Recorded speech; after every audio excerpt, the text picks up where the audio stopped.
ബഹിരാകാശ മേഖലയിൽ മുന്നേറിക്കൊണ്ടിരിക്കുന്ന ഇന്ത്യയുടെ എക്കാലത്തെയും സ്വപ്നമാണ് സ്വന്തമായൊരു ബഹിരാകാശ നിലയം എന്നത്. ഇത് പൂർത്തിയാക്കാനുള്ള വലിയ പരിശ്രമത്തിലാണ് ഇന്ത്യയുടെ ബഹിരാകാശ ഏജൻസിയായ ISRO. ഭാരതീയ അന്തരീക്ഷ സ്റ്റേഷന്റെ ആദ്യ മൊഡ്യൂളിന്റെ 1:1 സ്കെയിൽ മോഡൽ ഇസ്രോ ഓഗസ്റ്റ് 22-ന് അനാച്ഛാദനം ചെയ്തു. ന്യൂഡൽഹിയിലെ ഭാരത് മണ്ഡപത്തിലാണ് ദേശീയ ബഹിരാകാശ ദിനത്തിന്റെ ഭാഗമായി പ്രദർശിപ്പിച്ചത്. രാജ്യത്തിന്റെ സ്വന്തം ബഹിരാകാശ നിലയം യാഥാർത്ഥ്യമാക്കുന്നതിൽ നിർണായക ചുവടുവെപ്പാണിത്. 2028ഓടെ അന്തരീക്ഷ സെക്ഷന്റെ ആദ്യ മൊഡ്യൂൾ വിക്ഷേപിക്കാനും 2035ഓടെ മുഴുവൻ സ്റ്റേഷനും പ്രവർത്തനക്ഷമമാക്കാനുമാണ് പദ്ധതി. ഇന്ത്യയുടെ ബഹിരാകാശ സാങ്കേതിക വിദ്യയുടെ വളർച്ചയുടെയും വൈദഗ്ധ്യത്തിന്റെയും മികച്ച ഉദാഹരണമായിരിക്കും ഭാരതീയ അന്തരീക്ഷ സ്റ്റേഷൻ. നിലവിലുള്ളത് 2 ബഹിരാകാശ നിലയങ്ങളാണ്. BAS എന്ന സ്വപ്നം യാഥാർത്ഥ്യമായാൽ ഓർബിറ്റൽ ലബോറട്ടറികൾ പ്രവർത്തിപ്പിക്കുന്ന മറ്റു രാജ്യങ്ങളോടൊപ്പം ഇന്ത്യയും എത്തും. ഇത് ഇന്ത്യയെ സംബന്ധിച്ചിടത്തോളം വലിയ നേട്ടമാണ്.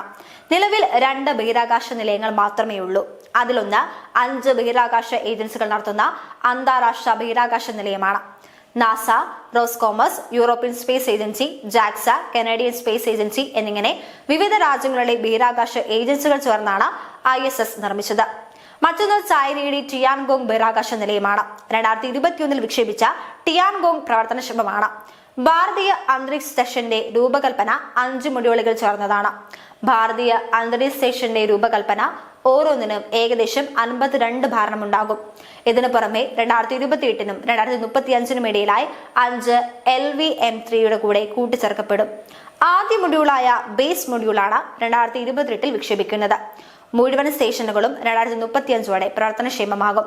ഓൾ ഇന്ത്യ റേഡിയോ നൽകിയ വിവരമനുസരിച്ച് ഭൂമിയുടെ ഉപരിതലത്തിൽ നിന്ന് 400 കിലോമീറ്റർ ഉയരത്തിലായിരിക്കും അന്തരീക്ഷ സ്റ്റേഷൻ ഭ്രമണം ചെയ്യുക. ആദ്യഘട്ടത്തിൽ ബഹിരാകാശ യാത്രികരെ 15 മുതൽ 20 ദിവസം വരെ ഭ്രമണപഥത്തിൽ തുടരാൻ അന്തരീക്ഷ സ്റ്റേഷൻ അനുവദിക്കും. തുടക്കത്തിൽ പരീക്ഷണങ്ങൾ നടത്തുന്നതിനായി 3 ബഹിരാകാശ യാത്രികരെ ഹ്രസ്വകാലത്തേക്ക് മാത്രമായിരിക്കും അയക്കുക. പിന്നീട് മൊഡ്യൂളുകളും ലൈഫ് സപ്പോർട്ട് സിസ്റ്റങ്ങളും മെച്ചപ്പെടുത്തിയതിനു ശേഷം കൂടുതൽ ബഹിരാകാശ യാത്രികരെ ഉൾക്കൊള്ളാൻ കഴിയും. ഭാരതീയ അന്തരീക്ഷ സ്റ്റേഷന്റെ ലക്ഷ്യങ്ങൾ എന്തൊക്കെയാണെന്ന് നോക്കാം. ശാസ്ത്ര ഗവേഷണത്തെ പിന്തുണയ്ക്കുക, ദീർഘകാല മനുഷ്യ ബഹിരാകാശ യാത്രാ ദൗത്യങ്ങൾക്ക് വേദിയൊരുക്കുക, ജീവശാസ്ത്രം, വൈദ്യശാസ്ത്രം, ബഹിരാകാശ സാങ്കേതിക വിദ്യ, മൈക്രോഗ്രാവിറ്റി എന്നിവയിൽ പരീക്ഷണങ്ങൾ നടത്തുക, ലൈഫ് സപ്പോർട്ട് സിസ്റ്റം, ഡോക്കിംഗ് സാങ്കേതിക വിദ്യ, മോഡുലാർ സ്റ്റേഷൻ നിർമ്മാണം എന്നിവ മെച്ചപ്പെടുത്തുക, ബഹിരാകാശ മേഖലയിൽ പുതിയ ജോലി സാധ്യതകൾ ഒരുക്കുക, ദീർഘകാല ദൗത്യങ്ങളിൽ ബഹിരാകാശ യാത്രികരെ എങ്ങനെ സുരക്ഷിതമായും ആരോഗ്യത്തോടെയും നിലനിർത്താമെന്ന് പഠിക്കുന്നതിനുള്ള പരീക്ഷണ കേന്ദ്രമായി പ്രവർത്തിക്കും. ആഗോള ബഹിരാകാശ സമൂഹത്തിൽ ഇന്ത്യയുടെ യശസ് ഉയർത്തുകയാണ് ദൗത്യം. ഗംഗയാൻ ദൗത്യം ഇന്ത്യയുടെ ആദ്യ മനുഷ്യ ബഹിരാകാശ ദൗത്യമായ ഗംഗയാണ് നിർണായകമായിരിക്കും അന്തരീക്ഷ സ്റ്റേഷന്റെ നിർമ്മാണം. അന്തരീക്ഷ സ്റ്റേഷന്റെ ആദ്യ മൊഡ്യൂളിന്റെ വികസനവും ഇതിനുള്ള വിവിധ സാങ്കേതിക വിദ്യകൾ തയ്യാറാക്കുന്നതിനുള്ള 4 ദൗത്യങ്ങളും ഉൾപ്പെടുത്തുന്നത് പരിഷ്കരിച്ച ഗഗയാൻ പ്രോഗ്രാം. ഗഗയാൻ പരീക്ഷണ ദൗത്യം ഈ വർഷം ഡിസംബറിൽ ആരംഭിക്കുമെന്ന് ISRO ചെയർമാൻ V നാരായണൻ വാർത്താ സമ്മേളനത്തിൽ അറിയിച്ചിരുന്നു.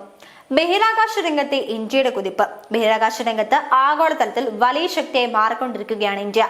ഈ കുതിപ്പിന് ആക്കം കൂട്ടുന്നതാണ് ഇന്ത്യയുടെ ഭാരതീയ അന്തരീക്ഷ സ്റ്റേഷൻ പദ്ധതി. ഓർബിറ്റൽ ലബോറട്ടറികൾ പ്രവർത്തിപ്പിക്കുന്ന മറ്റു രാജ്യങ്ങളോടൊപ്പം എത്തിച്ചേരുക എന്നത് ഇന്ത്യയെ സംബന്ധിച്ചിടത്തോളം വലിയ നേട്ടമാണ്.